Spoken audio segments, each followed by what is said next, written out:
Hello everyone and welcome to this afternoon's Membership Voice webinar. My name's Kero O'Shea. I'm the Membership Director for Rotary District 9465 here in Western Australia. Today's webinar is on the vital topic of engaging Rotaractors for Rotary membership and is going to be presented by Vice President and District Rotary Engagement Chair Alex Scott. It's now my very great pleasure to introduce our panellist, Alex Scott. Alex is a planning professional working in the disability sector. She's completed the National Youth Science Forum and Rotary Youth Leadership Award programs and returned to both as a facilitator following program completion. In addition to her busy schedule as a Rotaract leader and key Rotaract District 9465 Membership Committee Chair, Alex finds time on Sundays to volunteer helping children with disabilities enjoy their OSCE competition. So it's my very great pleasure to introduce Alex Scott. Thank you very much, Kero. So today I'm going to be sharing some ideas with you all on what your Rotary Club can do now and in the future to potentially increase your membership from Rotaractors. So in developing the presentation today, I've consulted with different Rotaractors in Western Australia just to make sure that different viewpoints are covered and also the most important themes for engaging with Rotary are captured. So the purpose of the presentation today is to tap into the potential membership resource that is Rotaract, because Rotaract is a group of young adults that are community minded and we already know about all the amazing things that Rotary does, so it's an excellent opportunity for potential membership for Rotary.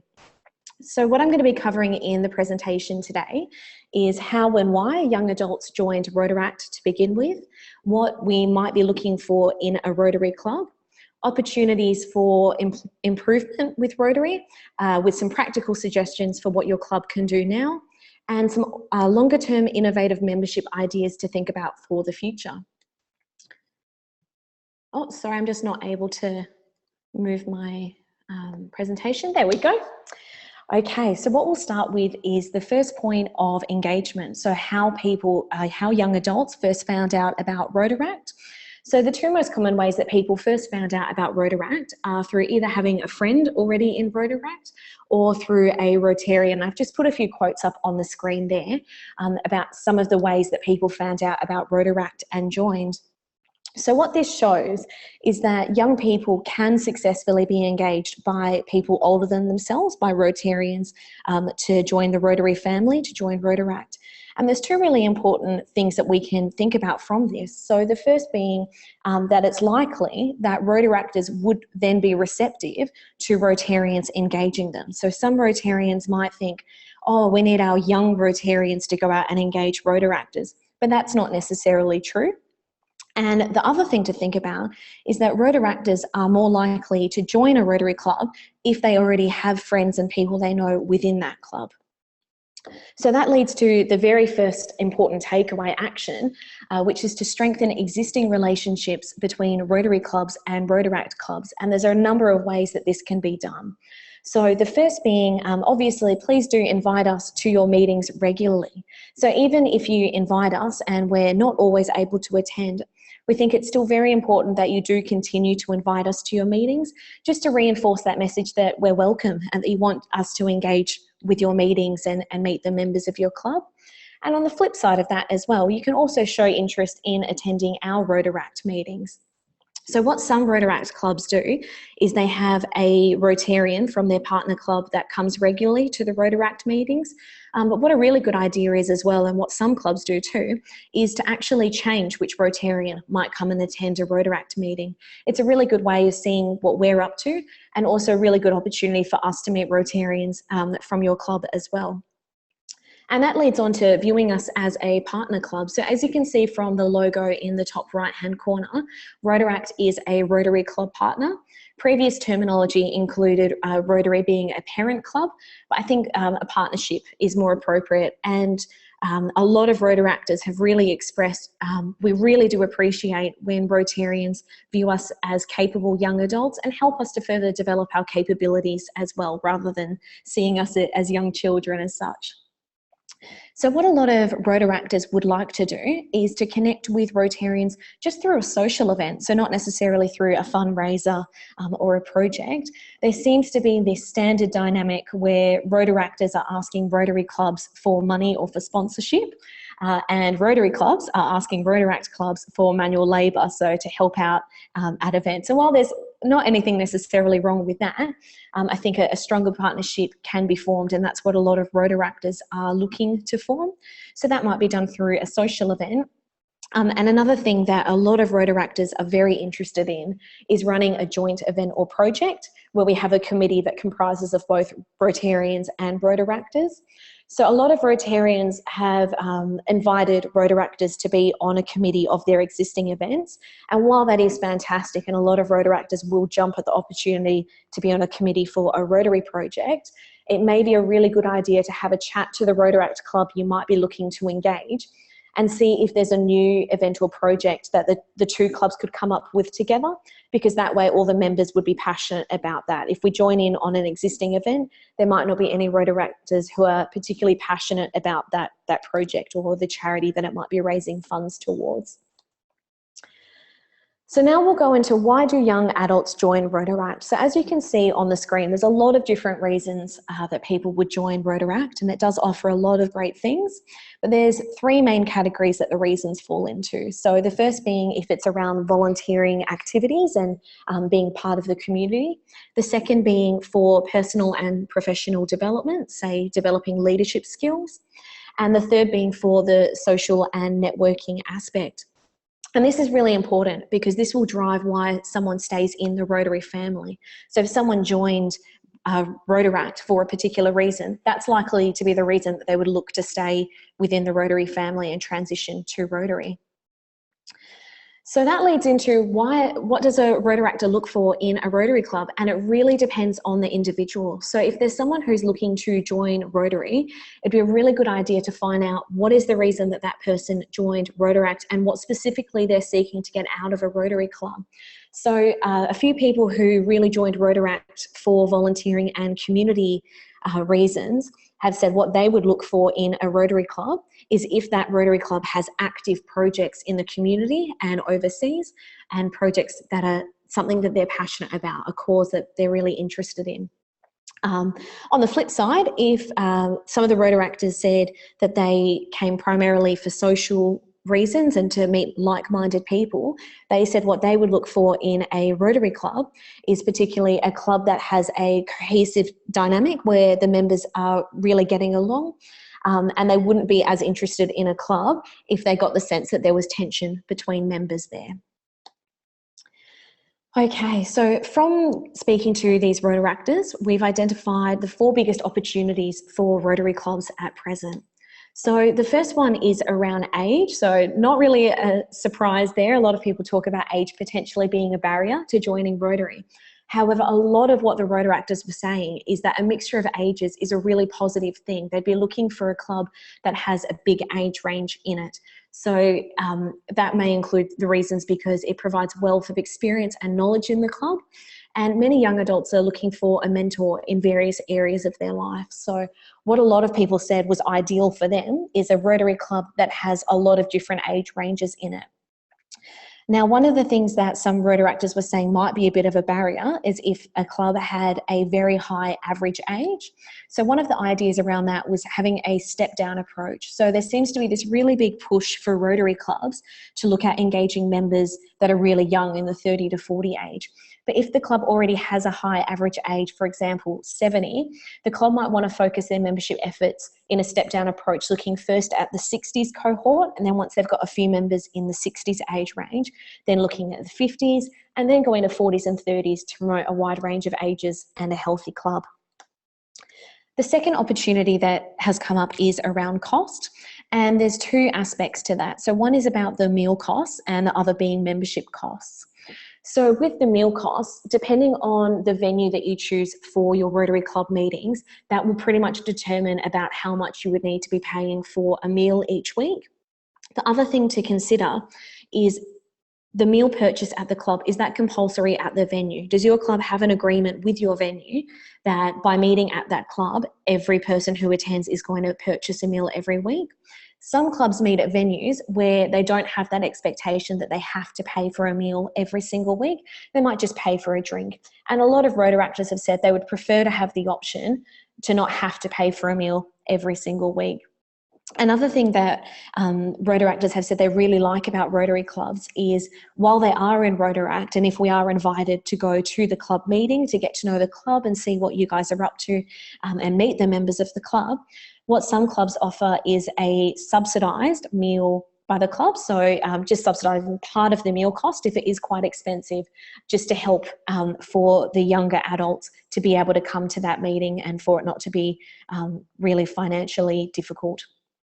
So the other cost that's associated with Rotary is obviously the membership cost, which is very important because you should be paying for something of such great value, and there's administration costs of running the club. So a lot of the Rotaractors talk about the fact that fees range depending on the club that they would be joining, and that's something that they would be considering in terms of which club they might like to go to for Rotary.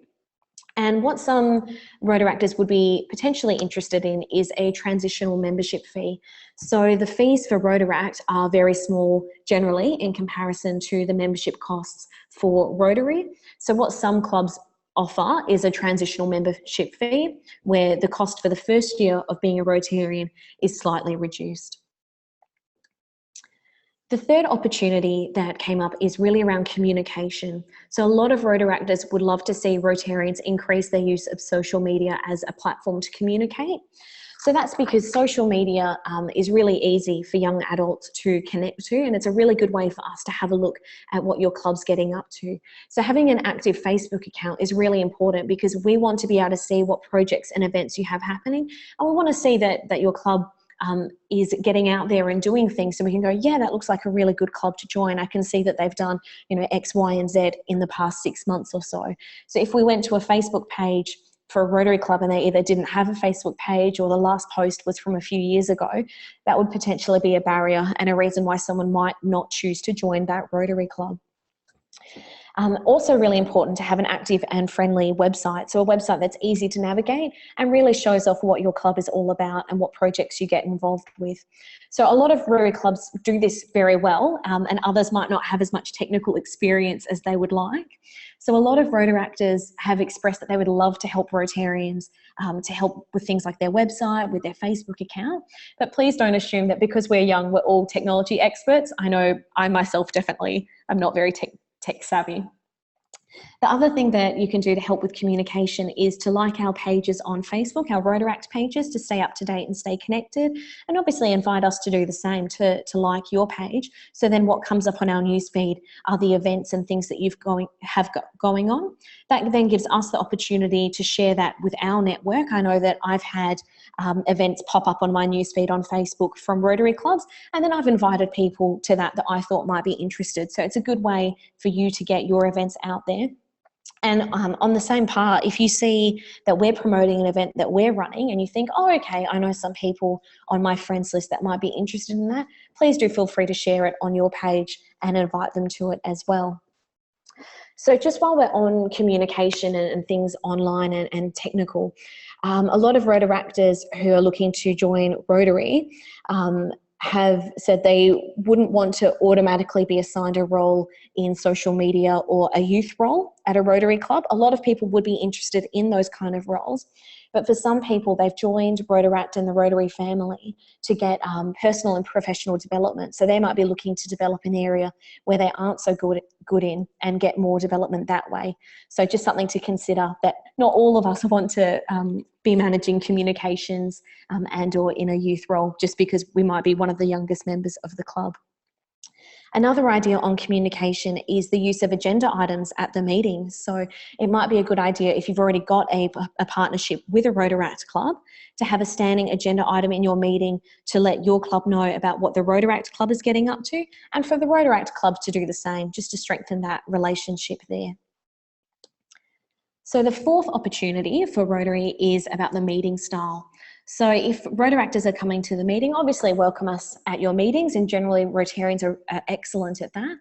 But one of the recommendations has been to explain the structure of the meeting beforehand. So even though Rotaractors, we do meet regularly, the structure of our meetings generally is very different to the structure of Rotary meetings.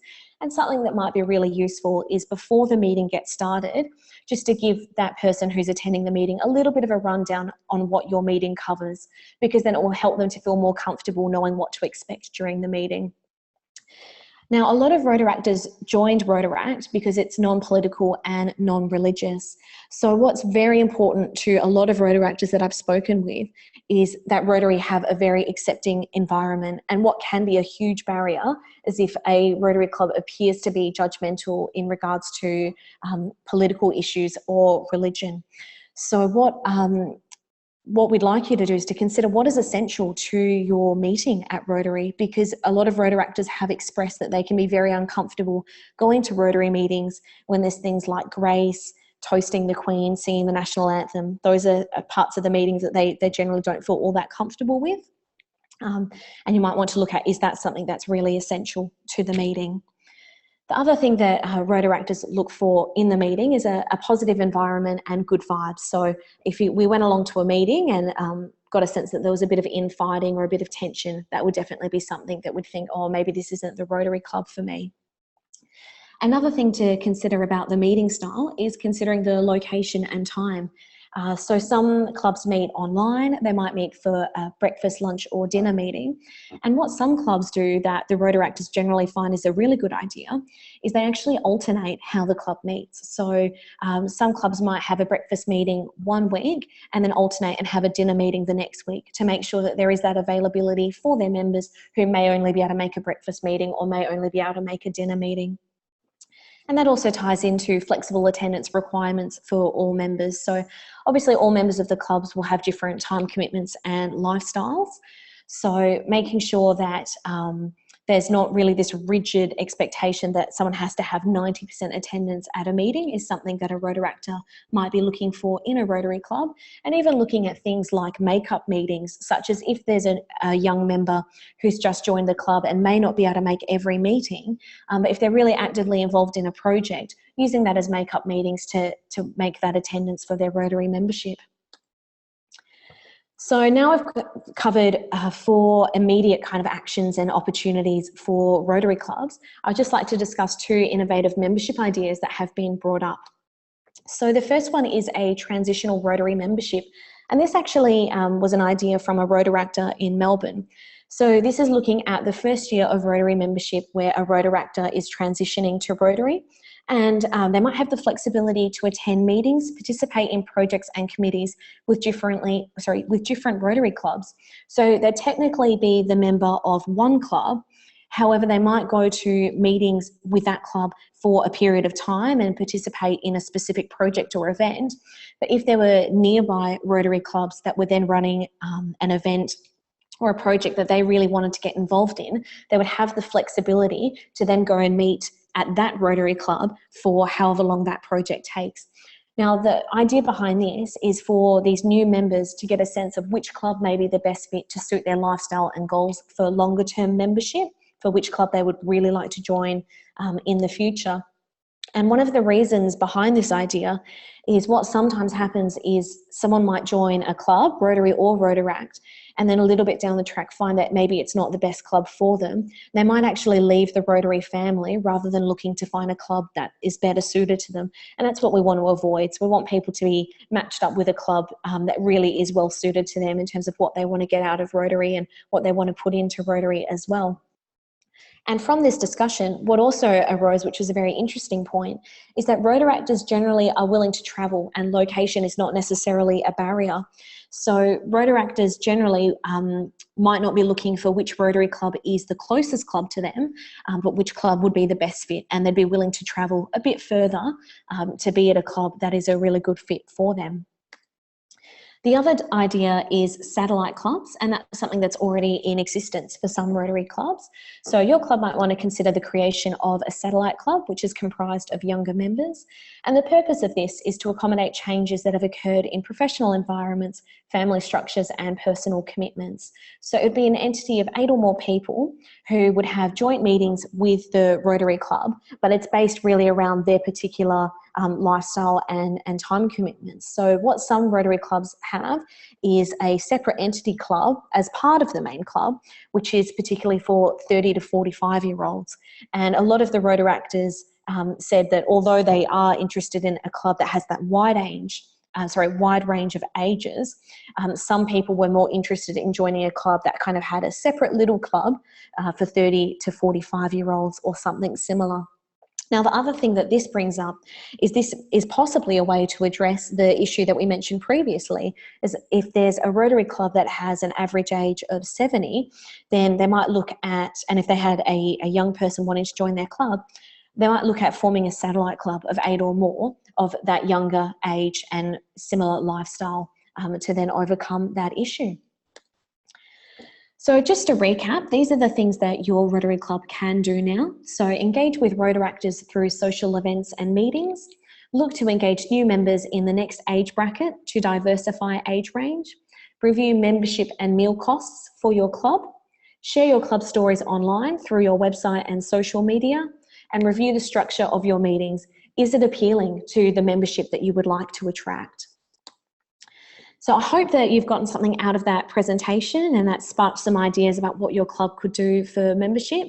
So from myself and on behalf of the Rotaractors in WA, we look forward to strengthening our partnership with you now and in the future. Thank you, Alex. We have a first question here from Steve. Steve asking whether it would be possible to share the presentation, and yes, Steve, the presentation will be available for those who missed, or for those who attended the webinar and want to review it, or for those who were unable to attend and would like to have a look. And we expect that will be available from early August. So yes, all of our aim is to have all of our webinar recordings available for general consumption following the events. Alex, just looking at the question of Rotarians attending Rotaract meetings, what sort of input would you want from a Rotarian? Let's say there was a roster of Rotarians from a particular club. What sort of input would you want from those people? While they're at the meeting specifically? Yes. Well, I can't now talk on behalf of the other Rotaractors because this isn't something that I've discussed with them, but personally, what I'd be looking for there is for that Rotarian to, first of all, share an update of what their club is getting up to so that we're linked in with what events and projects they've got going on.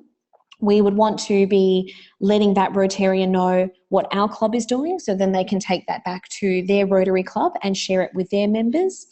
And it's also an opportunity to network, so get to know one of the Rotarians and meet someone new. Thanks, Alex. Just a congratulatory message there from Steve. Well done, Alex. And it looks like Steve was the person who played a small part of bringing you into the Rotary family through that National Youth Science Forum that you were engaged with. Yes, excellent. Fantastic. Yes. What are the realities? Let's say that you have a Rotaractor who joins a Rotary club where there is some sort of difference in ages, and both parties decide that they want to try to make that work. What are some of the other issues? What are some of the sort of social issues that might make a meeting experience work for a younger person where you have older members like that? So where it's a young person joining Yes. a club that has mainly older people? Yes. Well, I think, again, it's really going to depend on the person specifically. I think it would be a conversation between the young member and the existing members in terms of the meeting style, what would work, and if they felt comfortable with how the meeting was run, or if they wanted to float different ideas about how the meeting would be run. And I think it's really just about looking at all the members with equal opportunity for input for ideas for projects. So if that club already had existing projects and that young member was really interested in them, then that sounds like it would work really well. But the young member might have some input into revamping the ideas, or they might have an idea to start a new project. So I think it's really about communication in that instance. So the important point that I really picked up from there was that if you do have a younger person in a club like that, that it's really important to get them more involved in planning agendas and activities and that sort of thing. Yeah, I definitely think that's really important. Okay. Oh, we've just had a comment and an observation here from our district Rotaract representative, Samantha Fuster. It's great to have you with us today, Sam. And Sam said, great presentation, so well done, Alex.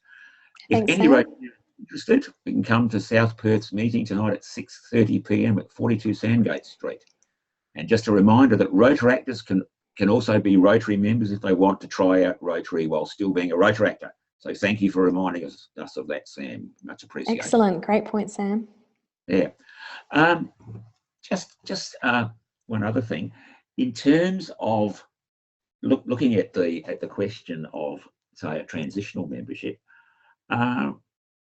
how would, in terms of someone who was, say, moving from club to club, just wondering, would that, it obviously has the advantage of enabling the Rotaractor to look at more Rotary clubs. But would it be important in that for that person to also maintain some sort of regular contact with the club which they were a transitional member? I'm just sort of thinking through this one. I think it's a great idea. Yeah, definitely. I think that is a really good idea, Caro. And the idea behind the transitional membership is that the person who's part of that transitional membership is still having attendance throughout the year as any other Rotary member would. So it's just not specifically with one club. So it's not that they're a Rotary member for, 3 to 6 months of the year and then they don't do anything for other 3 to 6 months. So I think a good way of keeping track of that and making sure that that individual is supported is to still touch base regularly with that club that they are officially a part of. Yeah, I think it's certainly a great idea, and the suggestion about creating a club within a club or as a satellite club for young people is also I think a really good one, a good way to transition, so a traditional club to a more of a mixed age club. We don't seem to have any further questions at this stage.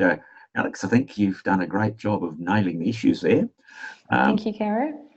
So yes, thank you for your time today, Alex. You have done a fantastic job, and thank you too to our audience for joining us today. It's been fantastic to have you with us. So good afternoon, everyone, and